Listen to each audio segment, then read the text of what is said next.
Olá, vamos começar o nosso primeiro estudo, que será sobre a Alemanha. A região da Alemanha tem mais de 2 milênios de história, com evidências de povoação desde a pré-história, mas seu povo demorou a se consolidar como nação.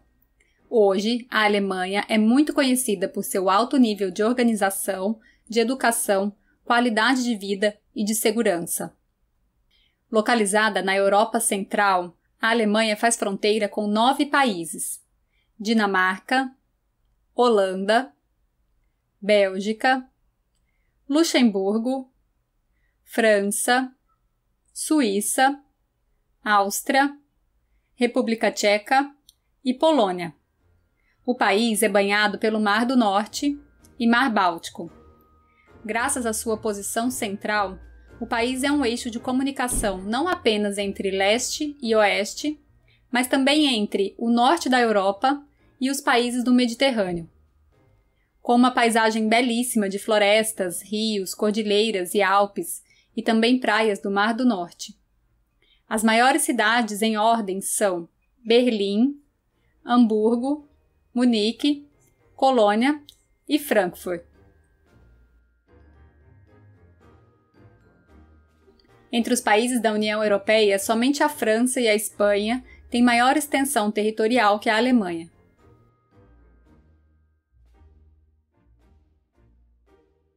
Apesar de ter a segunda maior população da Europa, em torno de 83 milhões, ela está diminuindo. O país tem a menor taxa de natalidade do mundo e acredita-se que até 2030 a mão de obra do país cairá para 54%. No entanto, o grande número de imigrantes que a Alemanha tem recebido pode ser uma solução para este problema. Agora vamos falar da história do país, pegando os pontos mais importantes. A história da Alemanha é muito complexa e levanta discussões sobre quando propriamente o país começou, já que o território que conhecemos hoje como Alemanha foi durante muitos séculos uma colcha de retalhos. A Alemanha da Idade Média era um território fragmentado e fraco politicamente. Do ano 800 até 1806, o local era chamado Sacro Império Romano Germânico, dividido em pequenos principados e reinos independentes sob sistema feudal.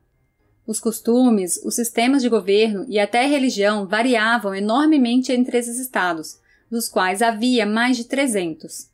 Chegou a englobar áreas que hoje correspondem à Alemanha, à Áustria, à Eslovênia, à República Tcheca, o oeste da Polônia, os Países Baixos, o leste da França, a Suíça e parte da Itália. Essa grande extensão territorial e a falta de limites geográficos explica, em partes, a fraqueza da monarquia alemã medieval. Esse período é considerado o primeiro Reich alemão. No ano de 1806, sob governo napoleônico, o Sacro Império Romano Germânico foi totalmente abolido. As guerras napoleônicas geraram numerosas mudanças no mapa da Europa, como iremos ver no módulo da França, e o Sacro Império Romano foi dividido em 16 estados comandados por Napoleão, chamado Confederação do Reno. Somente no ano de 1815, com a queda de Napoleão, a Alemanha pôde ressurgir com uma nova forma.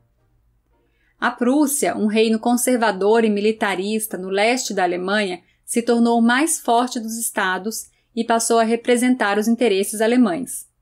Foi somente em 1871 que a Alemanha se tornou uma nação pela primeira vez na história, após uma guerra entre Prússia e França. A Prússia vence a Guerra Franco-Prussiana e no dia 18 de janeiro de 1871, no Palácio de Versalhes, na França, foi proclamado o Império Alemão e o rei da Prússia como seu imperador. A pequena Alemanha se juntou de forma definitiva com a poderosa Prússia. Guilherme I se tornou o imperador alemão e Otto von Bismarck o seu chanceler. O período passa a ser o Segundo Reich. No seu ápice, seu território era bem maior do que o atual e compreendia vários domínios ultramarinos espalhados pela África, Ásia e Oceania. Mais tarde, na época do nazismo, Adolf Hitler iria se referir ao seu governo como Terceiro Reich, de 1933 a 1945, dando a entender que, sob seu comando, a Alemanha iria reviver seu período de maior destaque. É bom saber que a Prússia hoje não existe mais, fazendo parte do território alemão. A Alemanha entrou tarde na corrida neocolonial, que foi a colonização dos territórios remanescentes no final do século XIX.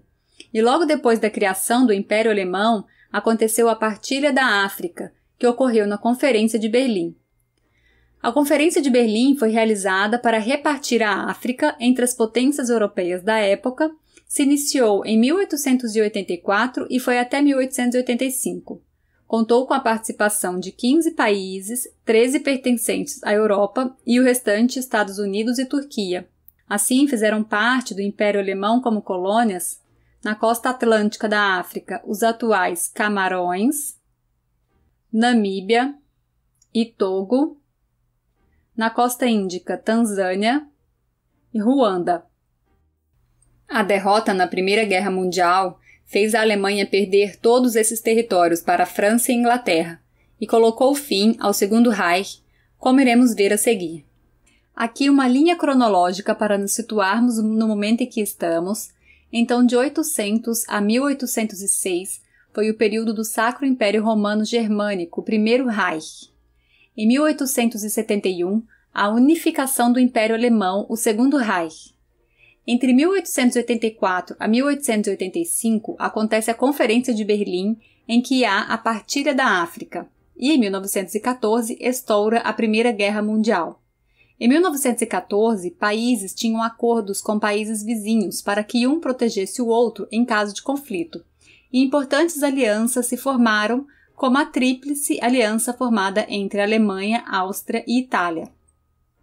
Uma das maiores rivalidades era entre o Império Alemão, que tinha se expandido e se tornado uma potência industrial, contra a França, Inglaterra e Rússia, que se uniram formando a Tríplice Entente. Com isso, a Alemanha se viu encurralada e, assim como as demais potências, se preparava para uma guerra, intensificando a produção de armas.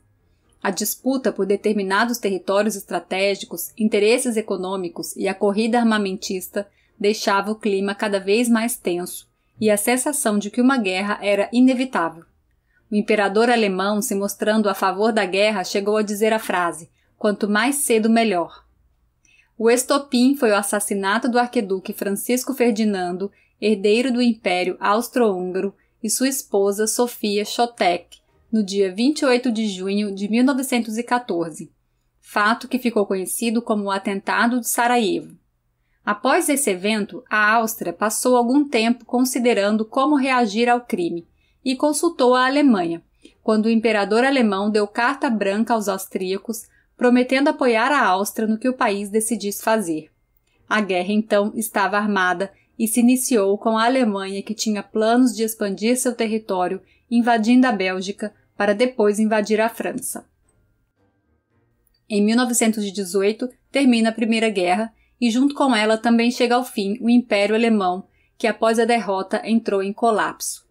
Em novembro de 1918, uma república parlamentar foi proclamada na Alemanha, a República Weimar, nome da cidade na qual se elaborou sua Constituição. Em 1919 é assinado o Tratado de Versalhes como resultado da derrota alemã. No tratado, a então República Weimar foi duramente acusada e, ao assiná-lo, se assumia culpada pela guerra. O tratado também impunha à Alemanha pesadas punições, altas indenizações, tirou todos seus territórios colonizados e proibiu a união que o país tinha com a Áustria. O odiado tratado acabou sendo um dos principais fatores que faria desencadear a Segunda Guerra anos depois. Só para lembrar, temos um PDF falando em detalhes sobre as duas guerras. Em 1920 é fundado o Partido Nazista. Em 1924, Adolf Hitler é condenado à prisão e permanece lá por 9 meses. Ao sair, assume a liderança do Partido Nazista e começa a crescer no governo. Em 1934, morre o presidente Paul von Hindenburg. Adolf Hitler, que a essa altura já era chanceler, ocupa o posto de presidente e, mais que isso, se torna o Führer da Alemanha. Hitler tinha planos bem definidos: o extermínio de raças e o expansionismo, anexando territórios europeus, os quais ele chamava de espaço vital alemão.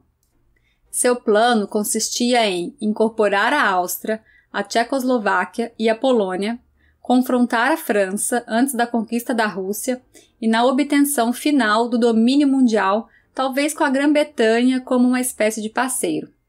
Em 1938, então, Hitler facilmente anexa a Áustria. Aqui no mapa, a Alemanha, e a Áustria em vermelho, foi anexada em 12 de março de 1938. O próximo objetivo era anexar a Tchecoslováquia. Para tentar resolver essa questão de forma apaziguada para evitar um novo conflito, os líderes da França, Inglaterra, Itália e Alemanha se reuniram na Conferência de Munique. A Tchecoslováquia não foi convidada para a conferência. Em 1938, o Tratado de Munique é assinado. O tratado cedeu uma parte do território da Tchecoslováquia para a Alemanha, como uma tentativa de apaziguamento. Na foto, o primeiro-ministro do Reino Unido, o da França, Hitler e os líderes italianos. O tratado acabou numa traição sem garantia de paz. Em março de 1939, Hitler, desrespeitando o tratado, ordena a invasão do resto da Tchecoslováquia e suas tropas ocupam Praga. Em 1939, os alemães então invadem a Polônia. A Segunda Guerra de grande porte do século XX, desencadeada pela Alemanha, teve início. Em 1945 é o fim da Segunda Guerra. Berlim é dominada pelos russos. Adolf Hitler comete suicídio, o partido nazista é dissolvido. Essa foto é amplamente conhecida como um símbolo da vitória soviética, mas ela não é verdadeira. Essa foto é uma montagem da Rússia. A bandeira, por exemplo, ela não existe na foto verdadeira. São várias fotos juntas. A bandeira está servindo para impedir de ver os soldados soviéticos que estão saqueando o prédio da frente. O exército soviético foi extremamente violento na entrada em Berlim. Não é muito falado na história, mas quando os russos entram em Berlim, eles, além de detonarem a cidade, causaram um estupro em massa das mulheres. Estima-se que, devido ao que ocorreu, 10.000 alemães se suicidaram em 1945. Ao término da Segunda Guerra, as potências vencedoras, Inglaterra, Estados Unidos, França e União Soviética, ocuparam a Alemanha e assumiram o poder total do país, que passou a não ter um governo próprio. O país foi então literalmente dividido em dois blocos antagônicos.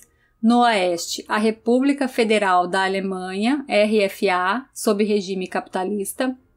No leste, a República Democrática Alemã, RDA, sob regime socialista. Essa divisão foi um marco da Guerra Fria. Se a Alemanha inteira sofreu com essa divisão, para Berlim foi ainda pior. A cidade foi partida ao meio. Então aqui está o mapa da Alemanha dividida. Dentro da Alemanha Oriental está Berlim, dividida ao meio. Nos anos de 1950, muitos alemães, vendo o surpreendente crescimento econômico da Alemanha Ocidental, associado à liberdade pessoal em vez da repressão, insatisfeitos deixavam a Alemanha Oriental. Então, em 1961, o Muro de Berlim foi construído. O muro foi uma barreira feita pela União Soviética para prender as pessoas no lado oriental, impedindo qualquer possibilidade de passagem. A barreira se tornou um símbolo da Guerra Fria. O muro tinha cerca de 155 quilômetros de comprimento, interrompendo o trajeto de ruas e linhas de trens urbanos. Aqui nessa imagem, a posição do Muro de Berlim. O muro era defendido por grades com alarmes, cercas elétricas e arames farpados, por mais de 300 torres de observação, cães de guarda e soldados bem armados. Estes tinham ordem de atirar para matar em qualquer pessoa que tentasse atravessá-lo. As tentativas de atravessar o muro para o lado ocidental em busca de melhores condições de vida eram constantes. A diferença mais óbvia entre as duas Alemanhas, evidente a qualquer observador nos anos 80, era entre os padrões de vida. A Alemanha Ocidental era obviamente uma sociedade mais próspera e consumista, na qual carros novinhos corriam em alta velocidade por estradas bem preservadas e onde o ambiente passava a impressão de riqueza material. A Alemanha Oriental, em contrapartida, passava a impressão de atrasada, entediante e poluída pela fumaça negra, com carros menores e inferiores saculejando em estradas de pedra esburacadas, com residências em mau estado e lojas restritas com produtos limitados. Essas realidades aparentes escondiam verdades mais complexas, como a profunda desigualdade social e o alto desemprego do lado capitalista. Já na zona soviética, o emprego era garantido e os preços dos alimentos e da habitação eram baixos, e as desigualdades de renda eram menos marcantes. A Alemanha Oriental era caracterizada como uma sociedade modesta, sem extremos. As mulheres na Alemanha Oriental tinham uma posição mais igualitária na sociedade que na Alemanha Ocidental. Em torno de 50% da força de trabalho do lado oriental era feminina. Ainda que ocupassem cargos inferiores e tivessem salários menores, elas tinham, acima de tudo, mais independência em relação aos seus parceiros que as mulheres do outro lado. Elas tinham também mais sindicatos e maior participação nos partidos políticos do que as alemães ocidentais, mas não alcançavam altos cargos na política. No entanto, a zona oriental tinha uma força repressiva do Estado e impedimento de liberdades pessoais em todas as áreas da vida. Era difícil manter o povo aprisionado no lado oriental do país. Apesar de todos os mecanismos que o governo usava para isso, uma hora se esgotou. E, de repente, no dia 9 de novembro de 1989, em uma coletiva de imprensa, um porta-voz do governo anunciou que o Muro de Berlim já não servia mais ao seu propósito. O efeito do anúncio foi imediato. Uma multidão de berlinenses se dirigiu ao muro e gritavam por sua derrubada. Pessoas destruíram o muro com as próprias mãos. Os soldados mais nada faziam. Era o fim do Muro de Berlim, ícone do regime socialista que vinha mantendo o próprio povo em cárcere desde 1961. Podemos observar nessa foto o exército sem reagir, pois eles não tinham mais ordens para conter as pessoas. As pessoas festejavam em cima do muro, cantando e estourando champanhe. Essa é uma das fotos mais icônicas da queda do muro. São as milhares de pessoas que ficaram nos entornos do portão e em cima do muro festejando sua libertação. Por fim, a Alemanha Oriental e Ocidental são dissolvidas e o país é reunificado em 3 de outubro de 1990, 11 meses após a queda do Muro de Berlim. O dia 3 de outubro é feriado nacional que oficialmente se chama Dia da Unidade Alemã. A Alemanha reunificada recuperou sua soberania depois de 45 anos do fim da guerra, e os países aliados renunciaram a todos os direitos que detinham sobre o Estado alemão. A introdução de uma nova moeda comum europeia, o euro, em 1999, serviu como um empurrão para uma maior integração entre os países do continente e até mesmo, quem sabe, o incipiente Estados Unidos Federais da Europa. Até hoje, parte do muro é mantido na capital alemã, tendo se tornado um mural de pinturas para artistas consagrados do mundo todo, enquanto serve como monumento de uma lembrança viva do que foi no passado. As celas de espera, celas policiais e postos de guardas de fronteira foram transformadas em lojas de roupas, em banca de jornal e armazéns, fazendo a nova versão do muro parecer com o moderno aeroporto ou estação de trem ocidental. Aqui mais uma linha cronológica para finalizarmos. Achamos muito importante decorar as datas que ocorreram a Primeira e Segunda Guerra Mundial, pois elas servem como referência na história para os acontecimentos e estaremos voltando a elas em vários momentos nos estudos. Decorar essas datas irá fazer com que você situe melhor os temas estudados. Então, de 1914 a 1918 ocorreu a Primeira Guerra Mundial, de 1939 a 1945 a Segunda Guerra, em 1961 foi construído o Muro de Berlim, em 1989 acontece a queda do muro e 11 meses depois, em 1990, a reunificação da Alemanha.